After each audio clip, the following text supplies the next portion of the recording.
BlogTalk Radio. Hello, everybody. This is Chrism, and I'd like to invite you to a conversation about your Kundalini awakening experience. I apologize for the last two conversations that we've had with my technical difficulties. This time we're trying something a little different. We're using Skype to call in to the studio. So far so good, it would seem. So I would like to go out and begin. Today we're also going to try and do the talk that we had planned last week about Satsang, Kundalini Satsang, and so we're going to go ahead and give that another try.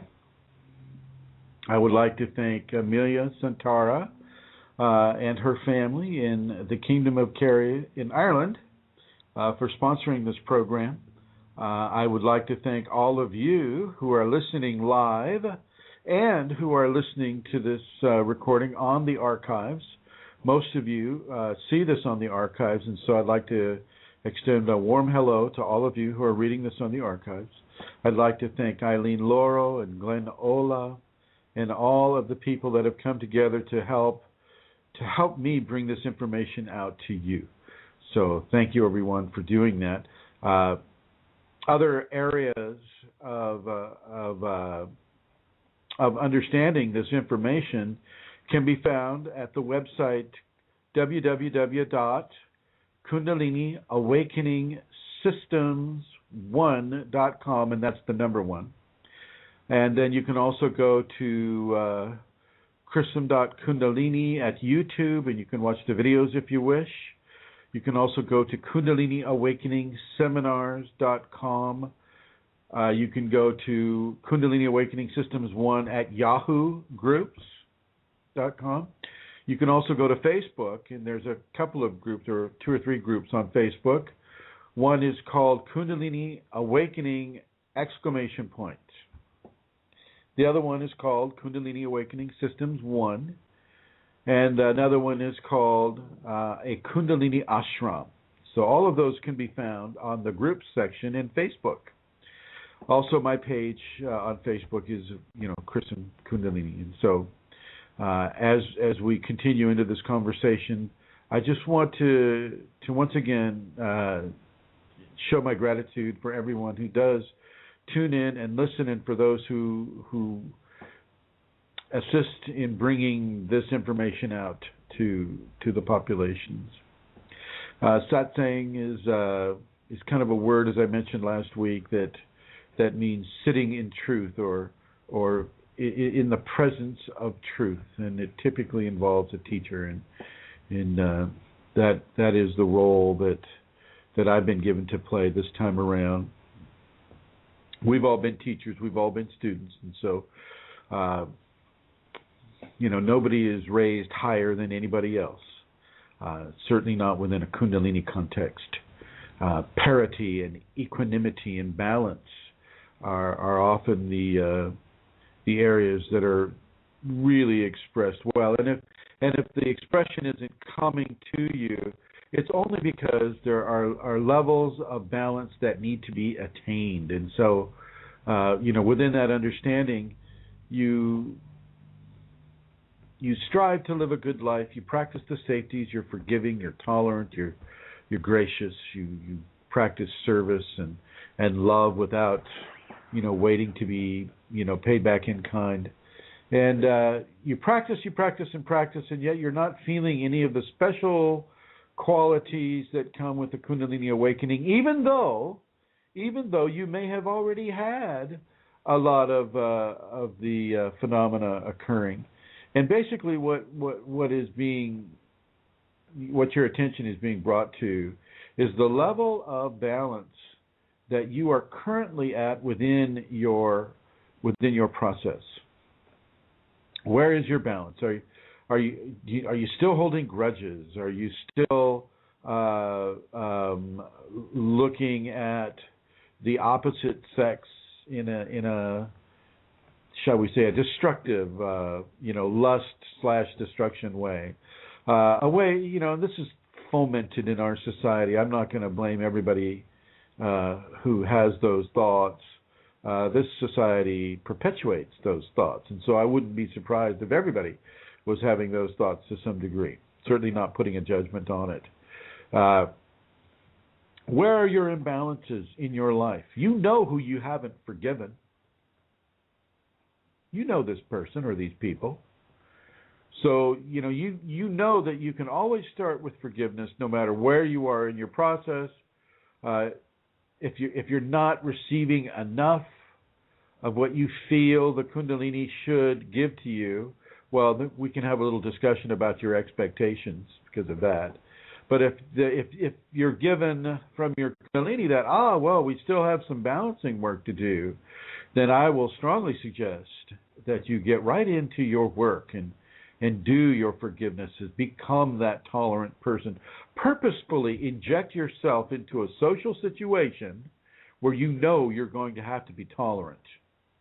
And go into it knowing that you're putting yourself into it to test yourself. Families, real good for this. Get it. We're in August now, and so autumn is fast approaching, and in the autumn months, coming into the winter months, we have a few social holidays that are perfect for this type of a test for you to give yourself. You put yourself in a situation with your family or with friends or wherever, and put yourself in a situation where you're going to need to be tolerant. And you can just give that to yourself as a gift of tolerant practice. Or, conversely, you can inject yourself into a situation where you're giving, loving service to another person without asking their name, without shaking a hand. You're just doing something kind for them, preferably a stranger. Although, don't put yourself in danger, going to a homeless camp or something like that, handing out $100 bills. It could get wild. So, be discerning with how you give your service, but don't be afraid to give your service. And don't have any expectations of anything being given to you because you're doing this service. The service really is more for your own inner Kundalini balance. Now, I need to talk to Santara here. Santara, you there? Try this new modality here. Hi, Chrism. Yes, I'm here. Can you hear me? I can. Am I coming through okay, or it's just talking to the air? No, to me you're coming through fine, very good. There was one or two little wobbles, but only a couple of words. But maybe we could ask people who are listening on their PCs or by, if there's a difficulty that's ongoing with the sound quality or with the clarity, maybe they'd ring the studio and let us know. That would be appreciated. Yeah, give them the call numbers, Amelia. Yeah, and the call number is 347-934-026. That's a USA number. 347-934-0026, and you'll get on to me and let me know. And if you have a question for Chrism, or if you have a comment, and it can be about any aspect of the Kundalini awakening process, and you'd like to speak with Chrism, well then please give me a ring and I will put you through to him. And maybe I could take this opportunity, Chrism, again, just to give out the place that a person can go to if they would like to make a donation. That is www.ascension-kundalini.blogspot.com. And in the upper right-hand corner, you will see the donate button, and it's very easy to use indeed. Alternatively, if you wanted to donate directly into Chrism's bank, you can email me, and I will give you those details. And my email address is kundalinimatters@gmail.com. So please do ring in if the sound or the quality or clarity of Chrism's speaking needs attention. Very appreciated. Okay, Chrism, well, you're sounding great. So far, so Thank you, Santara. Thank you very much. And thank you, everyone, for your patience with that. We just wanted to make sure it was going out to you. So as you are being gifted or not gifted with specific phenomena, and I know everybody wants the phenomena, and the phenomena is useful because it does kind of give you a sign and an idea of where you are at within the process, but it's not necessary for you to know, because I mean you already know where you're at in the process. If you're past the Kriyas, or you're just starting the entities, or you're past the entities, you're just starting the Kriyas. There are different areas that will appear, and some of these areas are just extremely obvious. Well, okay, I'm seeing entities all over the place, so I must be in the entity phase. Or, I can't stop from going into what looks like a seizure to everybody else, but what feels pretty good to me. I must therefore be in the Kriya stage. And don't think the stages can't overlap, because they can. They can. And so if you're not feeling phenomena, once again, I mentioned it's a real opportunity for you to go within and to see where your process needs to be balanced, or needs to be tweaked, or needs to have some sort of an expectation taken out of the equation, of your Kundalini equation. So Kundalini is basically saying, well, you expect to have phenomena, and that's kind of like demanding to have phenomena of a source that, is basically trying to take your fixation of attachment away. And so if you have a lot of attachment to having phenomena, that attachment alone can be the blockage that you need to work with. Okay, and so, but I understand the need to have a level of clear and clear and present sign and symptom of Kundalini, and if it goes away after having been there, quite active for a while, then you'll think that it's missing or that something's wrong. Nothing's wrong. Nothing's wrong. Everybody's going to require a quiet time, which I call a plateau event. And what this plateau event does is give people time to process what it is they've already been receiving, and they've been receiving, such phenomena with. So it's a time to refine your processing. Okay? I'm going to hesitate here, and I'm going to go into that studio. Yeah, feel free to call in at 347-934-0026. That's 347-934-0026.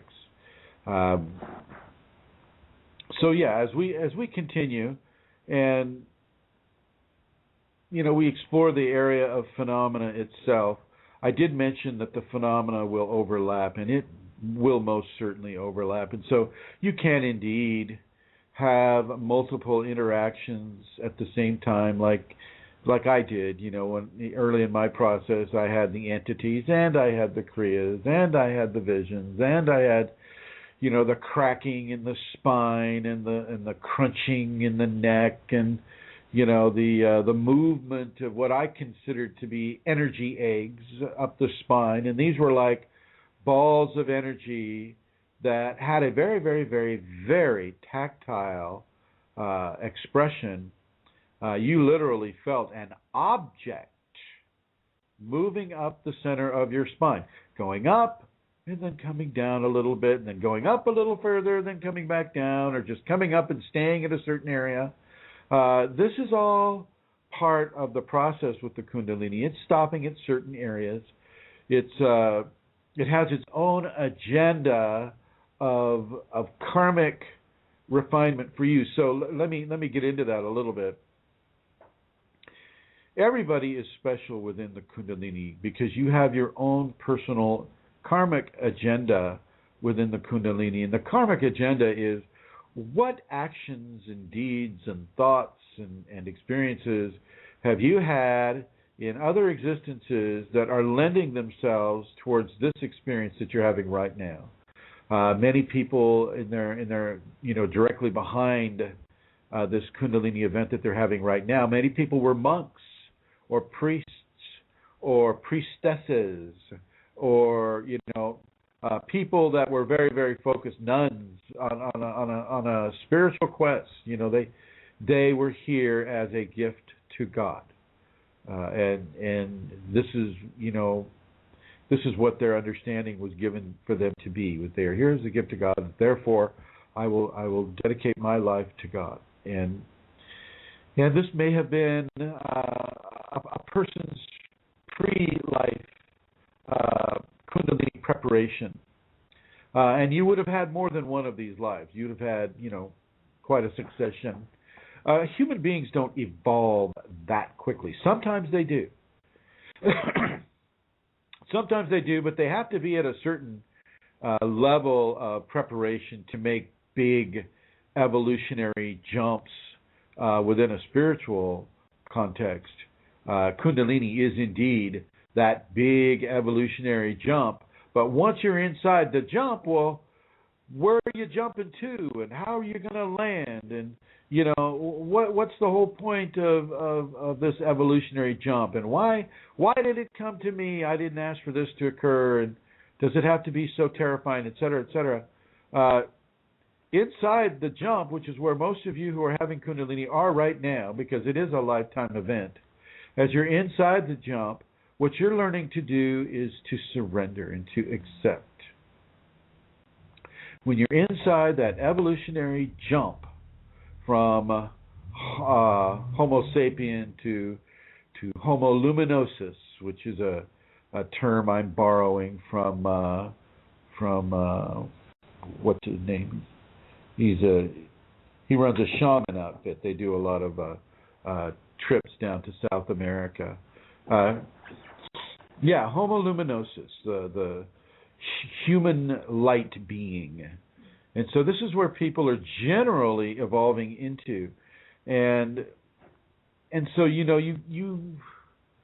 live your life within the Kundalini context, as you have the Kundalini, by accepting its grace of change upon you. You don't get to control this as much as it gets to work its agenda upon you.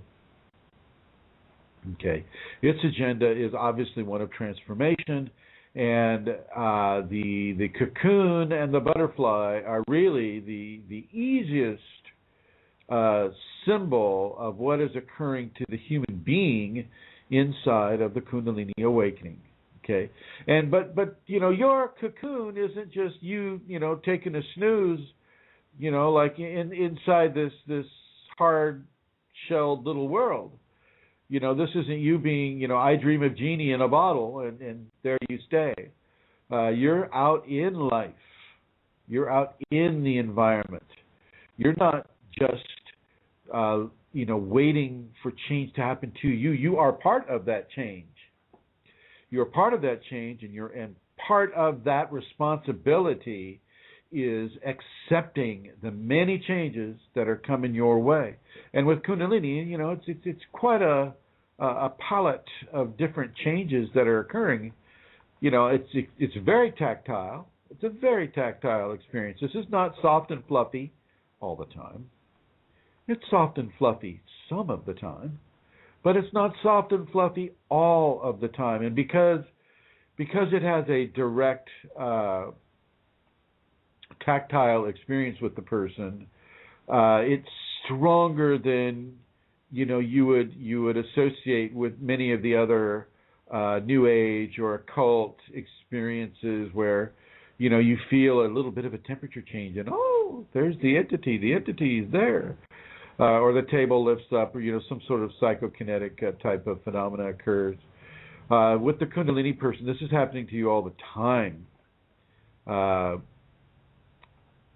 And it scares a lot of people because it is unbidden and they don't know what's happening. It's out of their control, and this initiates the fear response. And So for those of you that already have this, you don't need to be afraid. If it's called upon you, well, then it's your time to have it. If it came unbidden, well, that was the way you needed it to come. You don't get to have it all planned out just the way you have on your monthly planner. You know, Kundalini looks at the different things. It looks at the different karmic flavors that you're working on here in this lifetime. And if it fits that agenda, or if it has to give you a certain kind of phenomena-based experience that allows you, through that experience, to mature spiritually within a certain matrix of the Kundalini agenda. You know, another example of that would be, you know, having the Christ appear to you, which this happens to my students. The Christ or Gautama, a high personage, a high spiritual being, will appear to them and discuss certain things that need to be worked on, or just stand there, letting the person just partake of their enlightenment and the radiance that comes off them, and just through taking in the radiance can a whole level of teaching be given through that means. And so these are very, very, very real experiences. This is in no way what the medical community likes to call bipolarism, or any of the other illnesses, or situations that they can't explain, and therefore it must be a new reason to develop another pharmaceutical med. So this is real. This is happening. You're not crazy. It's just that Homo sapiens aren't finished evolving. None of you who are listening to this right now are finished evolving. You're in the process. You're in the water. You're learning how to swim. With Kundalini, you're just, you're in deep, choppy water as opposed to the community swimming pool. But you're also not swimming in that ocean alone. You have a lot of interest. There's a lot of interest generated by a person who is going through the Kundalini awakening. I'll make some bold statements here just for people to really just get pissy and click me off. There are more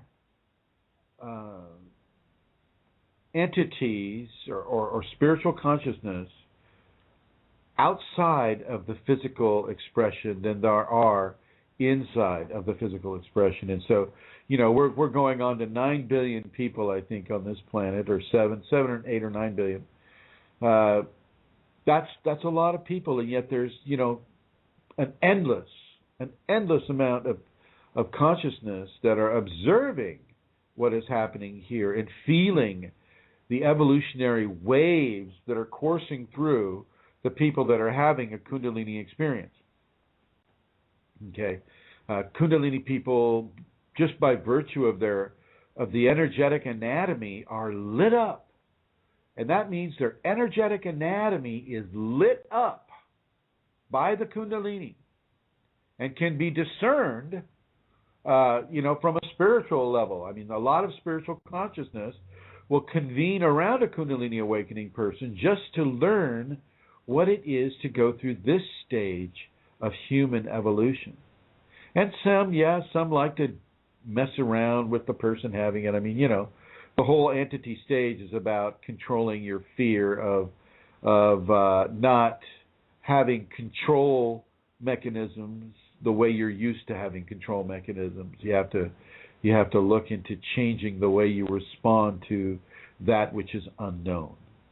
Okay, but it's a big deal. That's a big change, and it doesn't come easy for people, because you're fighting, the natural impulse to go into terror with something that is unknown.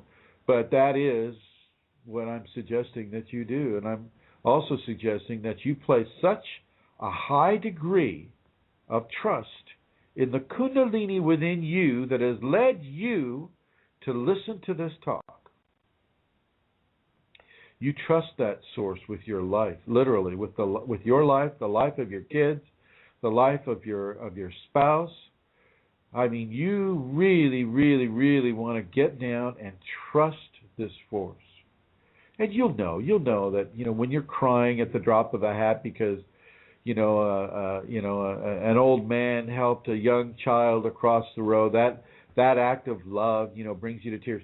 You're inside of the Kundalini, so that, based upon your phenomena, that you qualify as someone going through the Kundalini awakening experience, and therefore you begin to accept and surrender your expectations and your levels of implied control over your life. Everything that is happening to you is happening because you have the Kundalini, not because you did anything special. I mean, you did. You did. You had to live your karma, but you reach a point where you're beyond the corporeal understanding of what choice is. You go beyond choice. You go beyond conscious choice in this body. A lot of folk, who have the Kundalini come to them without reaching for it, harbor a lot of resentment at the Kundalini for coming to them and disrupting their lives and making life a lot more interesting, but also making life a lot more difficult in some ways than what they were experiencing before. And they have somewhat of a hard time with this whole idea of giving up the control of your life or the agenda of your life to the Kundalini. And I get it, I understand it, but it's a new world that has come to you. Whether or not you came to it, it has come to you. And, it's not something that just goes away. It's kind of like a 3-year-old telling her parents that she doesn't like the new teeth that are coming in. Get rid of them. She didn't ask for those teeth to come in, and it hurts. Okay, so that's a very similar agenda or scenario that the Kundalini has with our ego selves as we go, hey, wait a minute. Yeah, I like eating this, or I like doing this or that activity, when the Kundalini is clearly telling you, don't eat that, don't do that activity. From too much yoga to too much prayer to too much meditation, Kundalini is going to stop you in your tracks at certain areas. Okay, and so you have to surrender and accept the agenda of the divine force within you.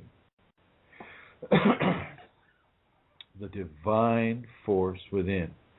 This goes way beyond simple corporeal implied choices or decision making.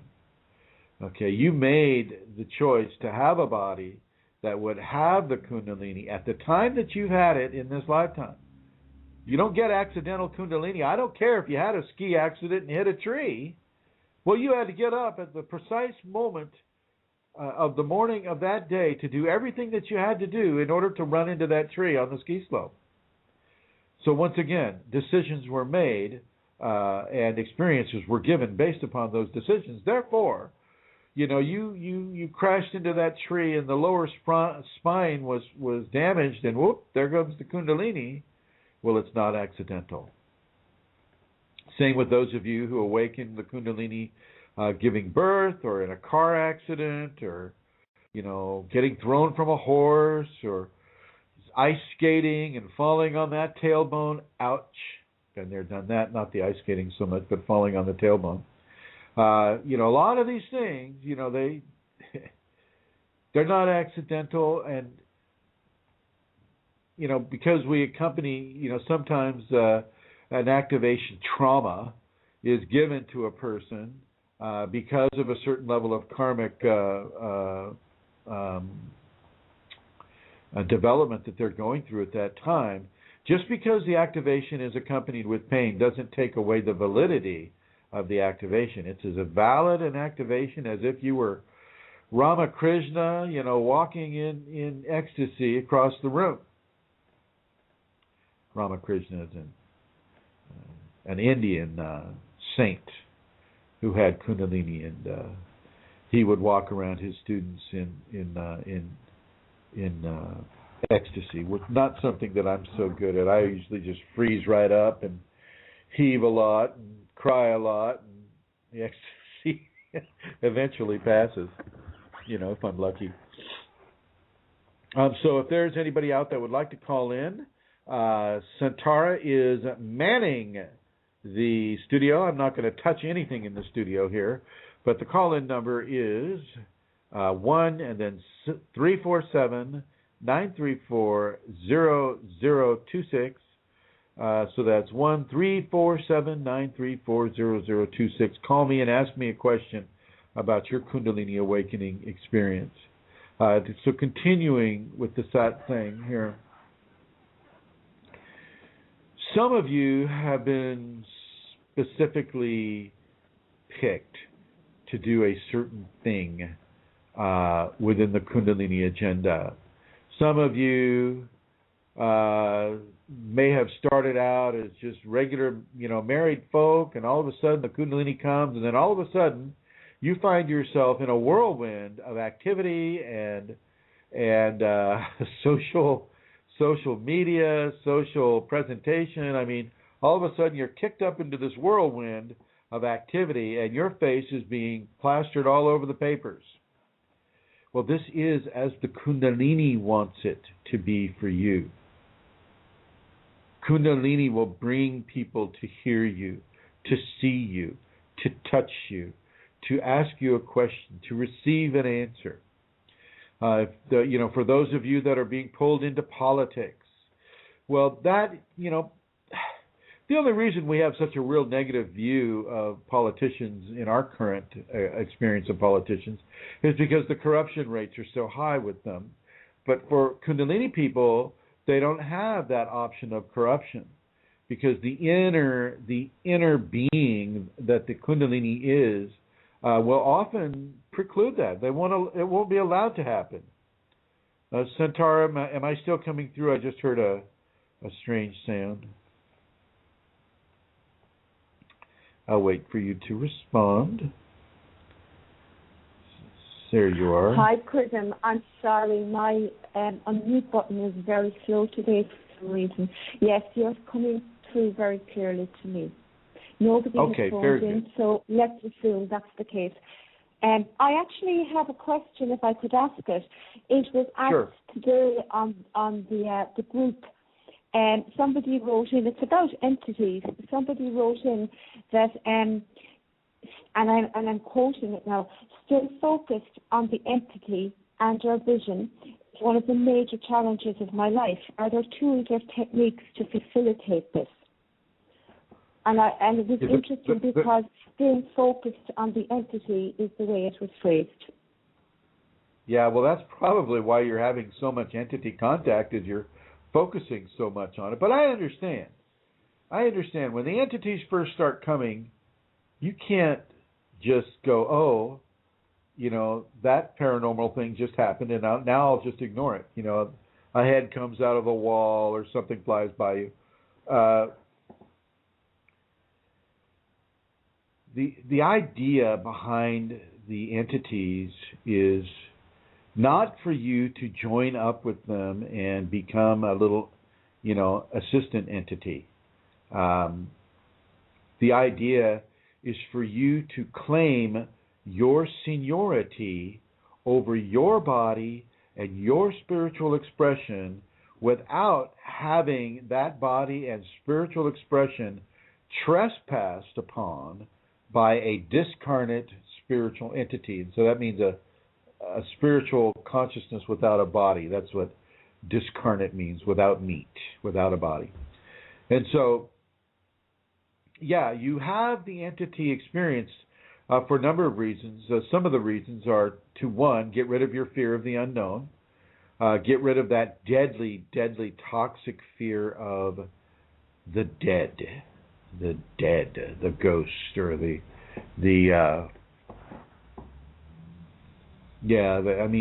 anything that's spiritual, of a spiritual quality and without a body, typically will bring out a severe fear response in a person. It's like a dread. and the skin goes cold and clammy, and the hair's up on the back of the neck, the whole bit, the whole 9 yards. And this is just a conditioned response. It's conditioned.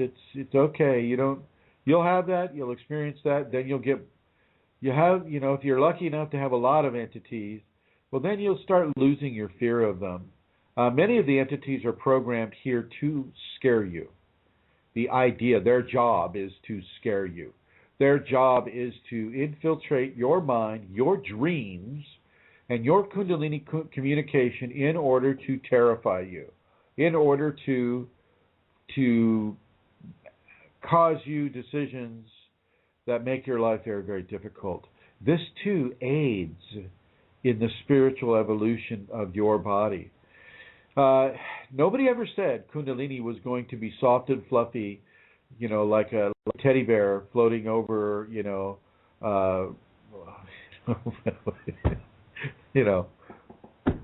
elves of Christmas coming to your rescue. I mean, Kundalini's not like that, and one of the reasons, or I say that, is because sometimes you're allowed to be terrified. I was allowed to be terrified for a long time, until I discovered that it was me who was allowing myself to be terrified, and that I had actual choice within that whole idea of being terrified. And I just decided at one point that I was no longer terrified, and that moved me into this whole other level of karma.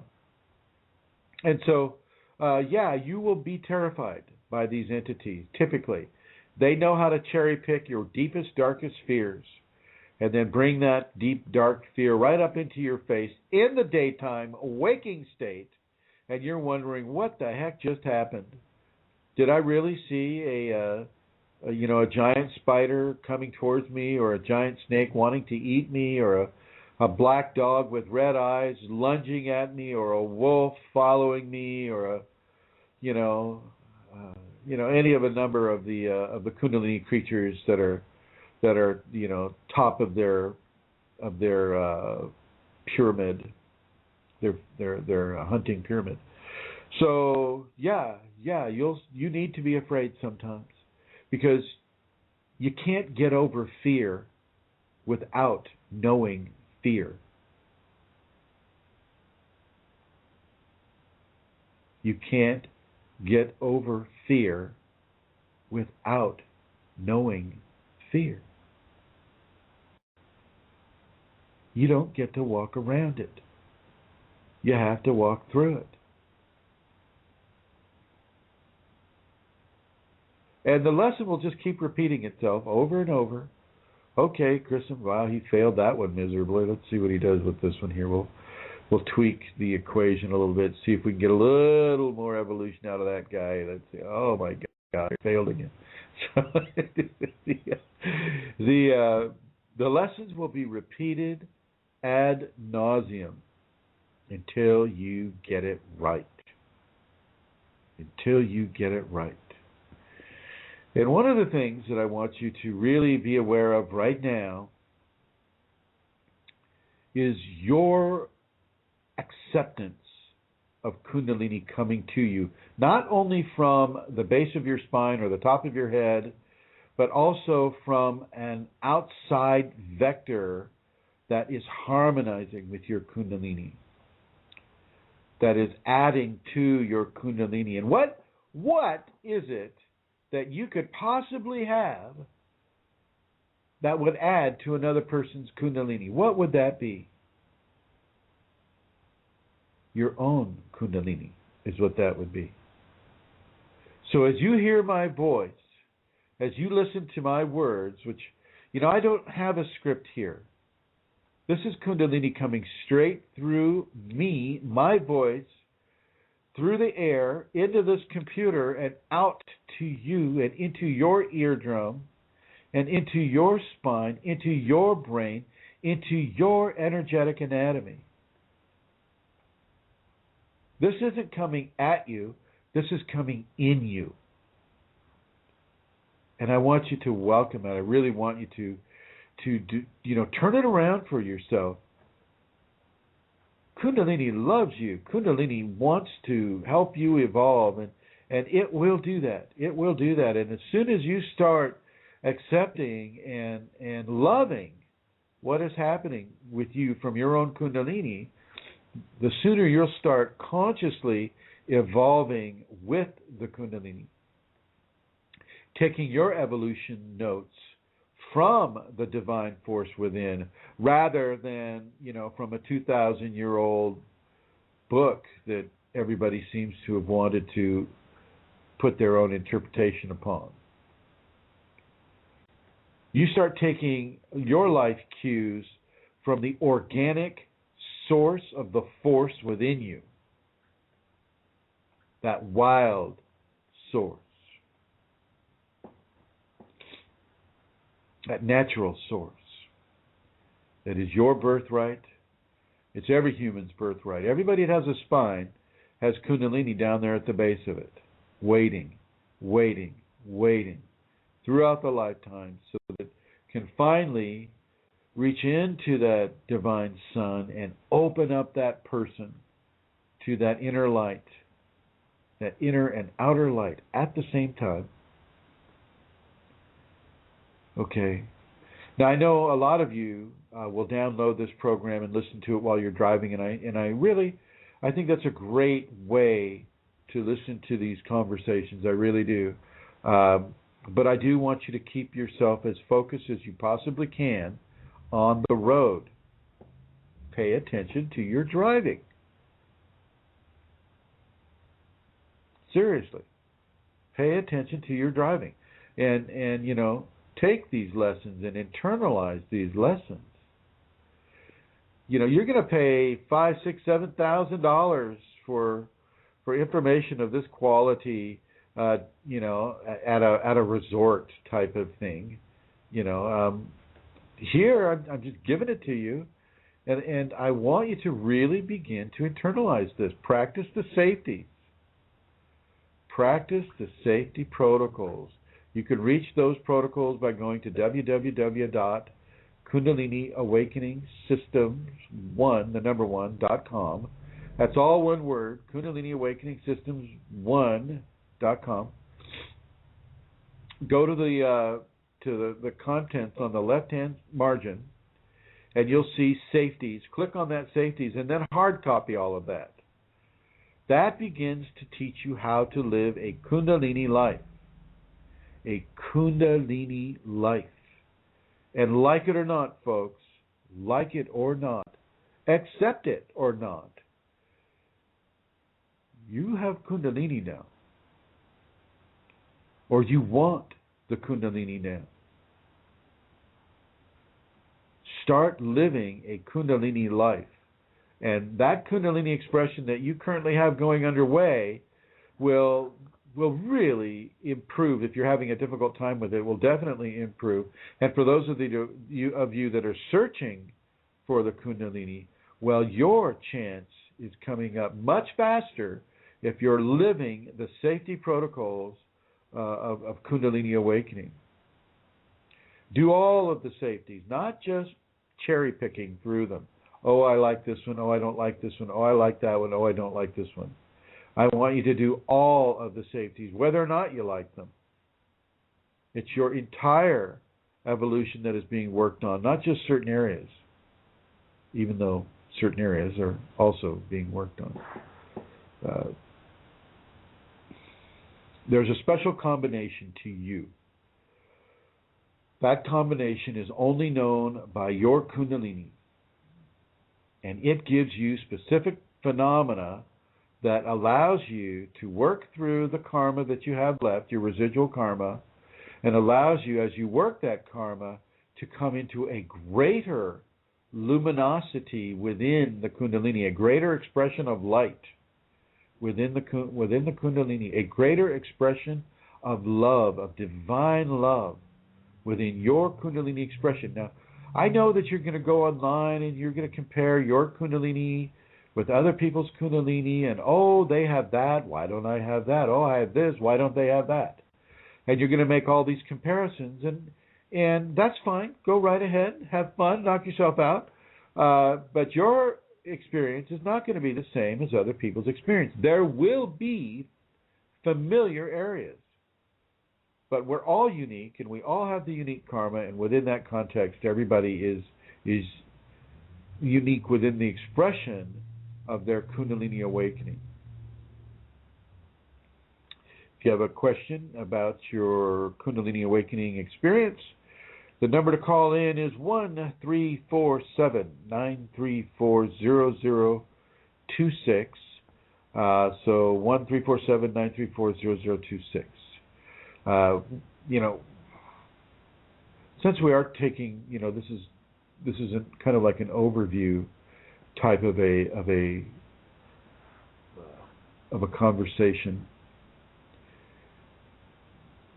Many things can happen, though. The knocking on the walls, the visions, the tall, dark people hovering over you, the beautiful, enlightened being coming to visit you, the animals loving you, the babies wanting to be next to you or calming down around you, people just wanting to touch you, or your telepathy, the broadband telepathy, the narrowband telepathy. So many symptoms can happen to a person at the same time that you'll literally be questioning your sanity. And then all of a sudden, it all goes away. Just as you learn to cope, it all goes away. What did I do to make the Kundalini angry that it stopped doing all these things? Well, that's a plateau time.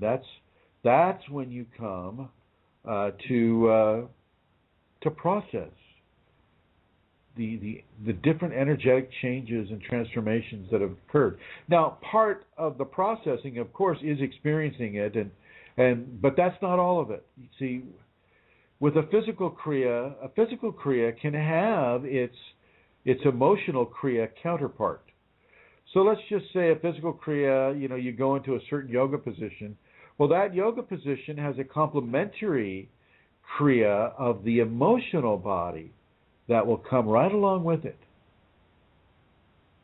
And then there will be another complementary kriya of the mental body, and then the spiritual body, the psychological body. These all have a whole palette of signs and symptoms, direct physical phenomena that the Kundalini will bring, often at the same time. Sometimes it's one at a time, but most of the time with the Kundalini, you're going to get a series of phenomena associated with a series of the 5 bodies of human expression: physical, mental, emotional, psychological, and spiritual. Okay. And then you add to that the application of certain phenomena within a certain chakra.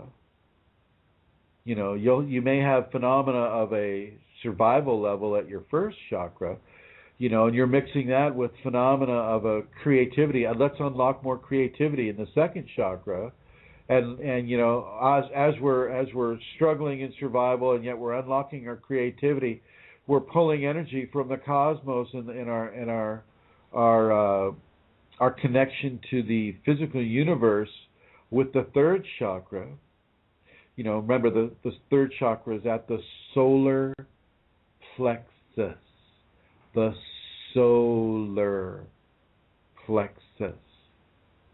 The plexi of the solar system on the human body, which would be the third chakra. And so each of the chakras begins to express a kriya in a unique fashion, and yet at the same time. And so, you'll have that kriya, and you'll all of a sudden burst into tears. You'll begin to cogitate a very advanced mathematical formula that you've never studied.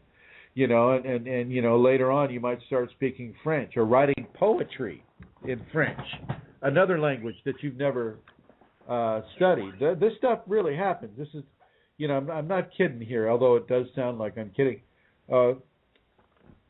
Gopi Krishna had this happen to him. He's a a guy from the 1930s, and he had the Kundalini come up, and he started writing and speaking in languages that he'd never studied.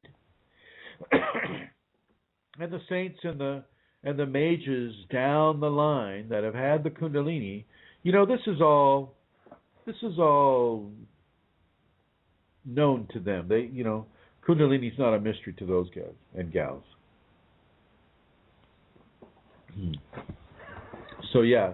So don't expect it to be linear.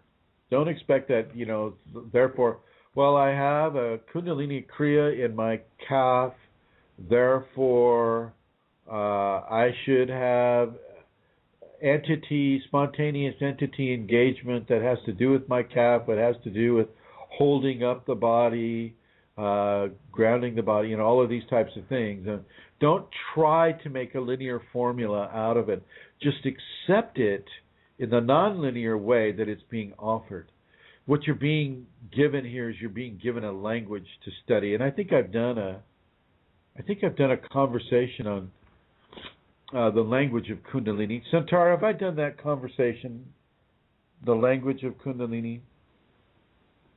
Yes, Chrism, you've done dream language.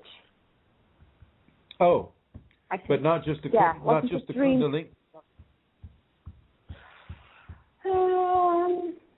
No, I think dream. Maybe you have. Okay. Well, let me touch on it a little bit here. Dream language. Thank you. Thank you. Speak about it. Yeah, thank you. I will do that. Kundalini comes at you with a very specific language, and it's not a language of words. Although sometimes words are used. Kundalini comes at you in different vectors of language. The language of mathematics. Kundalini will come to you in a language of mathematics that has a lot to do with threes, 3, 6, and 9, and all permutations of those numbers going into the negative or the positive range.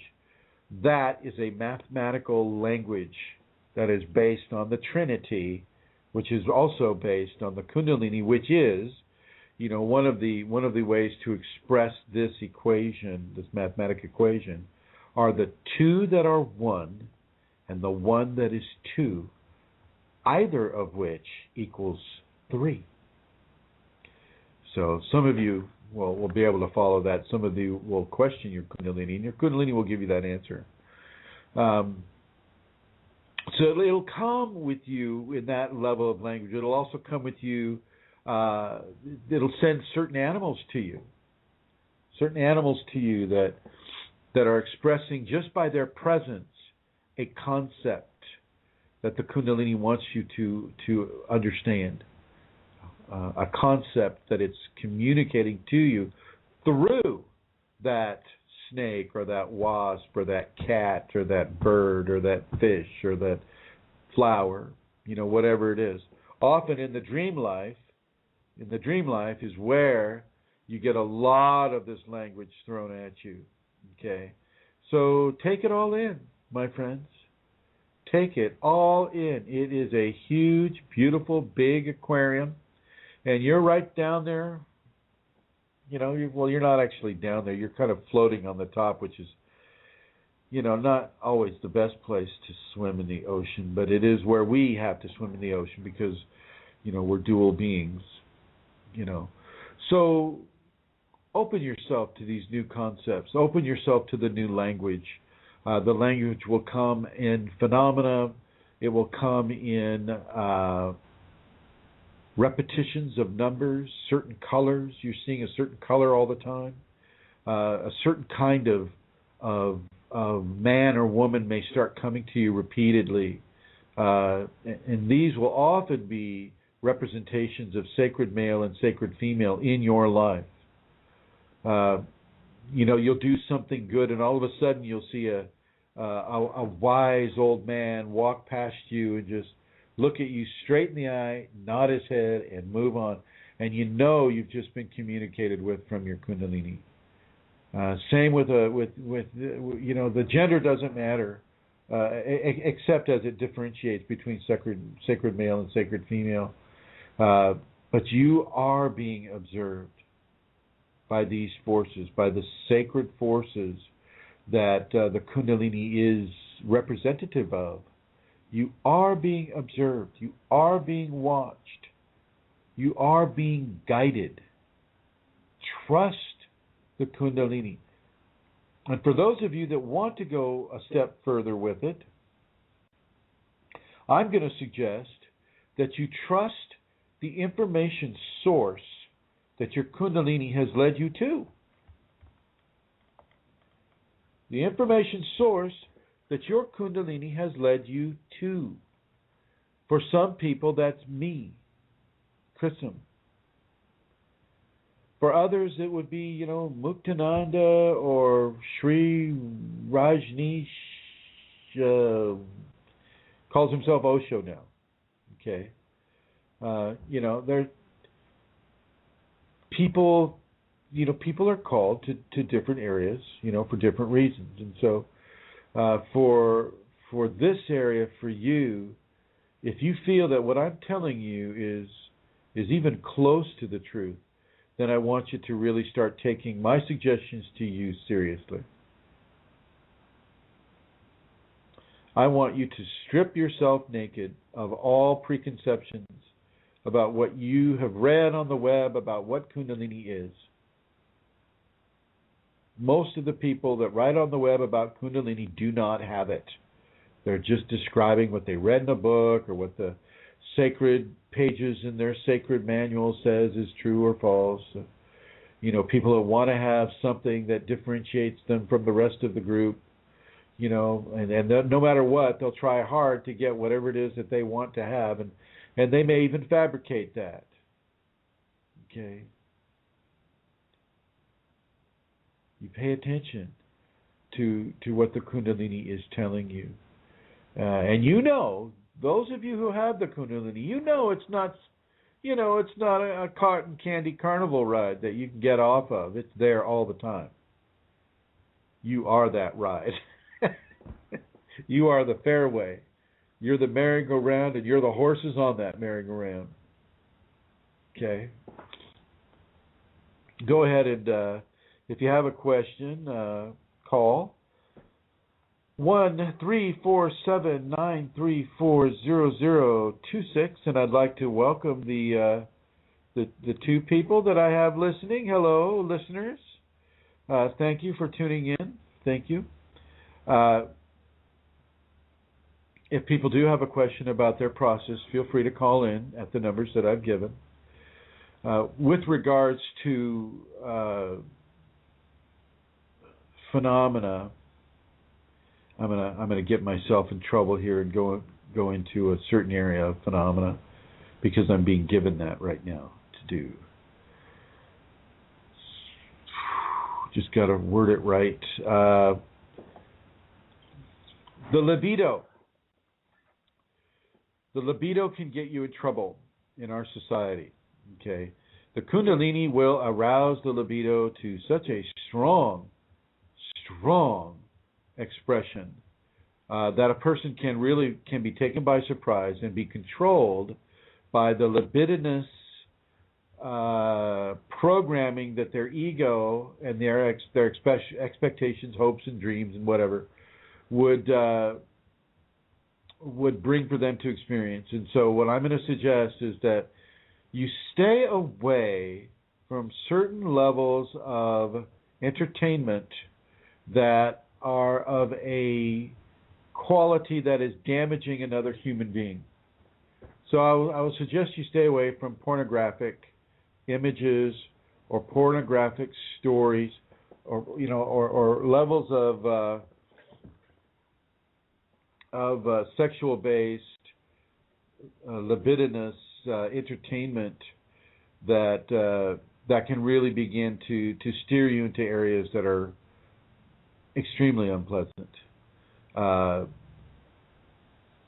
ego will use the passions, the libidinous passions of a person, and try to construct, different control mechanisms and different expressions of desire and want and need and all of these things for the Kundalini person to really be blown away by. And because the libido can be so amazingly stimulated, aroused by just alone by the Kundalini even being there, to start stacking anticipatory phenomena, based upon the ego's wants and needs, can really begin to steer a person down a path that is going to be very difficult to detangle themselves from, but not impossible, but difficult. And part of my job here as a teacher is to kind of steer people away from the obvious areas of polluting their bodies as I can. And one of those ways of polluting the body is through the degradation of your fellow human being, or the degradation of a sacred act that allows us to even have human beings, or even the self-degradation that people can inflict upon themselves through different angles of libidinous interest. So I want you to really be aware of that. Now, if you're doing something of that quality that is supporting your Kundalini, well then fine. Tantra is all about that. Use the libido as a source of power in order to really help you connect in a deeper way with your Kundalini. But don't use it as a way of expressing joy through hurting another person, or having yourself hurt or being hurt. Certainly not in any kind of a permanent way, but also not in a way that is accompanied with self-stimulation and things of that nature. So really step outside the pornographic model that we have, certainly here in the West and Asia. Step way outside of that. Step away from that expression of contributing the ego into the Kundalini heightened libidinous response in the person. Okay, so certainly stay away from that if you can. With regards to the activities that you'll be, so because you're going through a transformation, and because that transformation can be physically tactile, you're going to want to have a heads up about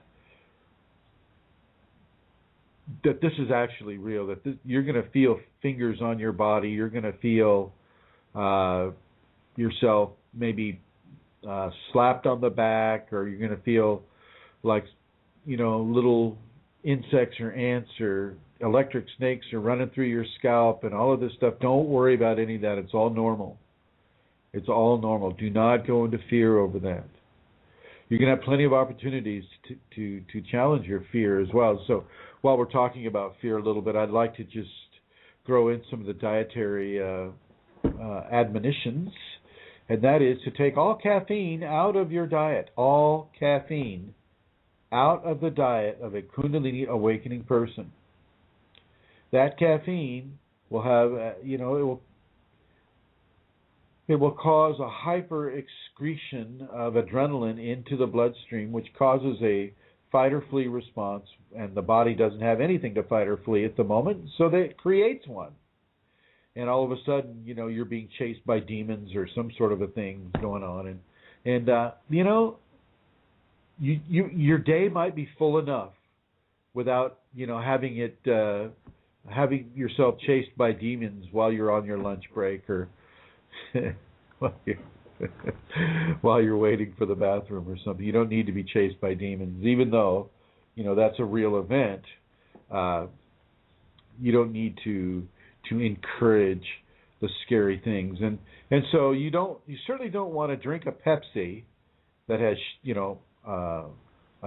artificial sugars and caffeine in it, and then go see a Fright Night scary movie.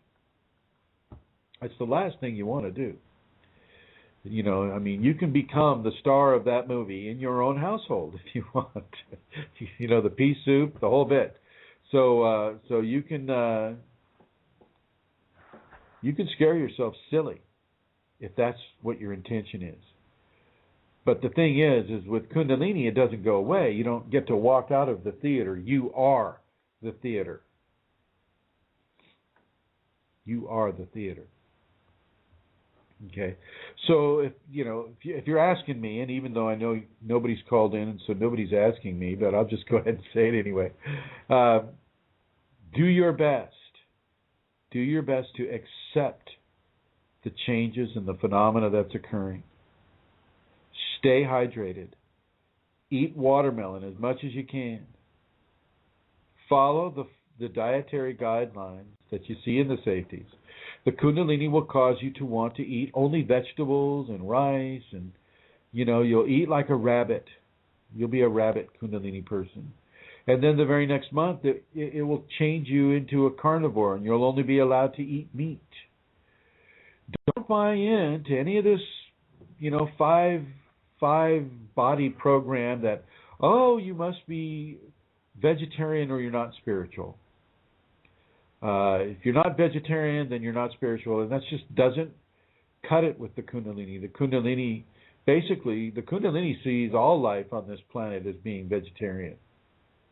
All life on this planet is being vegetarian, because as the solar rays come down, the herbivores eat it, and the carnivores basically eat the same thing packaged in a different way. The proteins are more compact, and yet these proteins are made from plants. Okay? And don't think that plants don't have feelings. Plants most certainly do have feelings, and they have wisdom. And just because you're killing a plant doesn't mean that the death is any less precious than if you were to kill a horse or a turkey or a chicken or something like that. Life is precious to all life.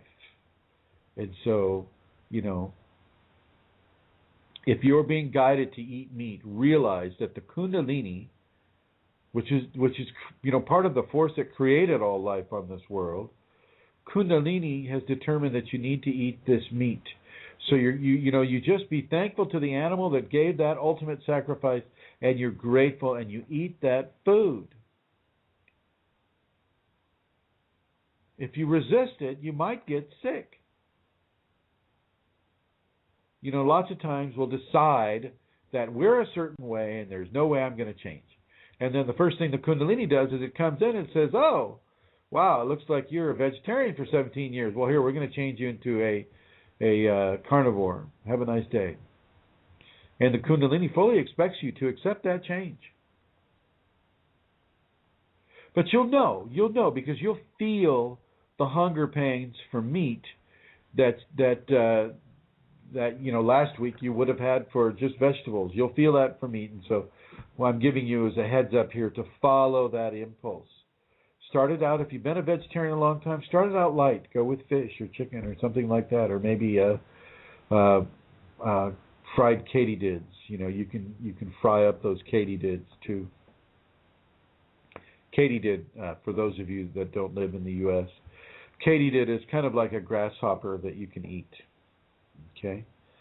So for any questions about your Kundalini awakening experience, call in the United States 347-934-0026. Santara, or Santata, as you have it there. Is anybody in the chat room? I don't have access to the chat room, Chrism, because unfortunately I have my iPad. So it's not working for me, so I have no idea. Oh, okay. Well, if there's anybody, since we didn't turn on the chat room, so I guess it's not working then. Okay. For those of you who used to listen into the chat room and it's not on today, my apologies. We're trying out this Skype thing, and it seems to be working pretty well. I don't have any complaints. From here you sound fine. We haven't had any calls. I'm assuming one of the regular listeners would have phoned in if there was a problem. And we always have a few regular listeners live. So let's assume it's going well. Very good. Okay, one thing I haven't discussed too much is music in the Kundalini. There's very, very, very specific teachings around music.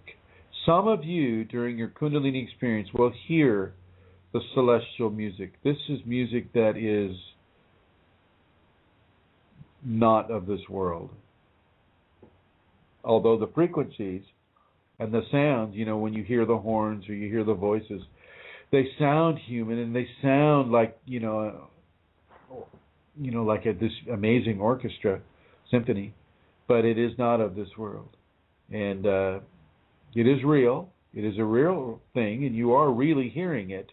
But what you're really hearing is an audio phenomena of Kundalini.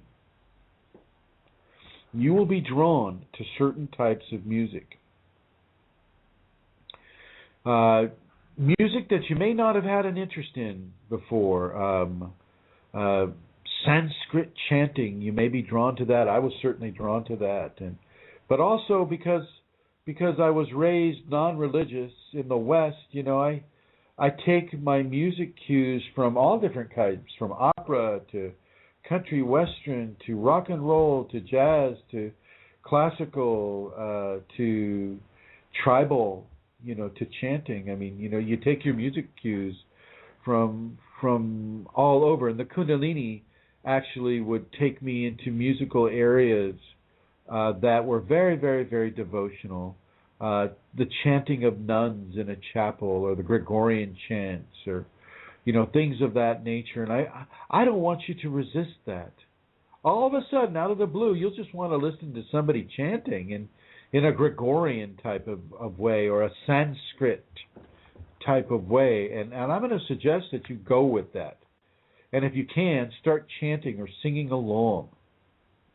The Kundalini is telling you that the frequencies and the combinations of frequencies that are being played in that music are an important part of its transformation of you. And so it will want you to start listening to that kind of music.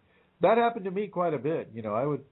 I found Tchaikovsky to be extremely Kundalini appropriate. Tchaikovsky, like the Swan Lake series, or the Appalachian Springtime, or things of that nature. But also music from the Christian expression as it's practiced here in the States. Like spiritual music of a Christian scenario, or spiritual music of a Native American origin, or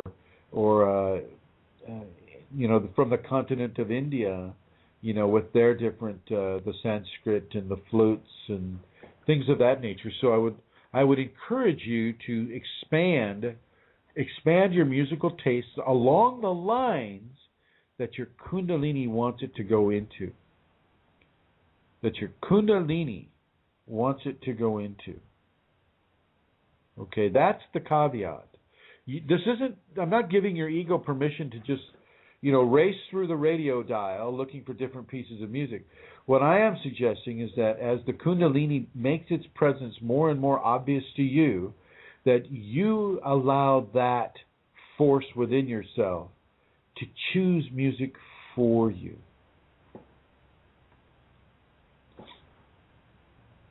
To choose the music for you. It could be anything from Steve Winwood's Back in the High Life Again to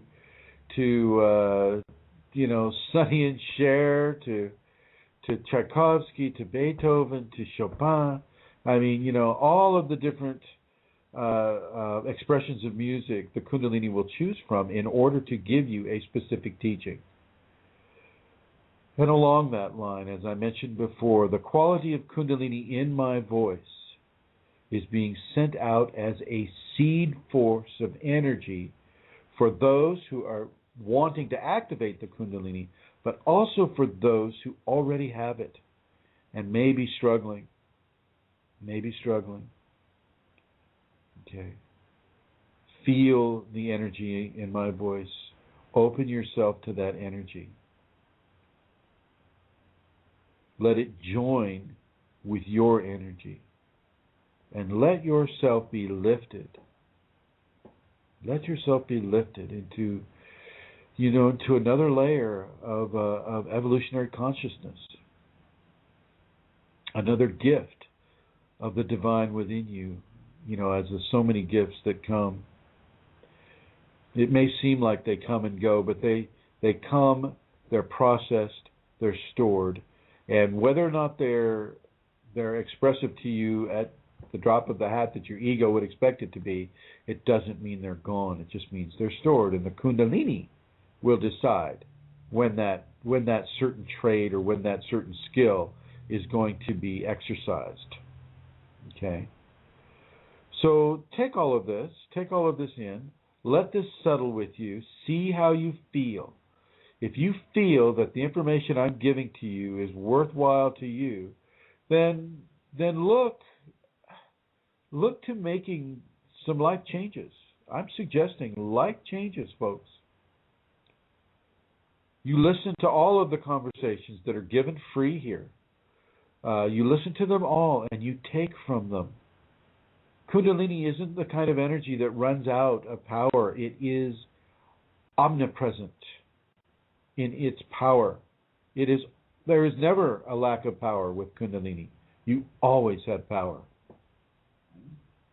Because it is independent of the body electric. It is its own frequency of power that melds with the body electric. Okay, it's an unlimited source that's fixating itself upon a limited source. So it's the unlimited divinity causing change upon the fixed flesh of the physical reality. If you find this information is helpful to you, well then practice this information. Practice it. If you know other people that might be going through Kundalini, they're having a hard time with it, let them listen to these conversations. If you feel like donating, so donate at the address that Amelia Santara gave you, Ascension-Kundalini at Blogspot, at blogspot.blog, or I think that's how it goes. But if you just go Ascension Kundalini Blogspot, then it'll take you right there, and you can see the donate button. I want to thank everybody for listening. I'm about ready to wrap this up. I'm going to give you one last microsecond to call in. The number is 1-347-934-0026. So for those of you that are from the 313 area code and are just listening, thank you for listening. Santara and family, thank you for putting this together. You're very welcome. I'm going to give that address again, the full address, Chrism. It's www.ascension-kundalini.blogspot.com. And thank you, Chrism, for this satsang. I enjoyed it, and I was certainly sitting in the presence of truth. Thank you. Oh, thank you. Thank you, Amelia Santara, and thank your whole family. So once again, I apologize for last week and the week before. Looks like the Skype option is going to work, so I will continue using the Skype option. For those of you who don't know, I'll be back next Wednesday, 3 o'clock Pacific Standard Time. And if you have any questions, you're more than welcome to email them to Santara or to me. My email is K as in Kundalini, so KFIREFORALL at yahoo.com. That's KFIRE4all at yahoo.com. You can email me directly as well. Thank you all for listening, and I hope to speak with you next week. Bye-bye.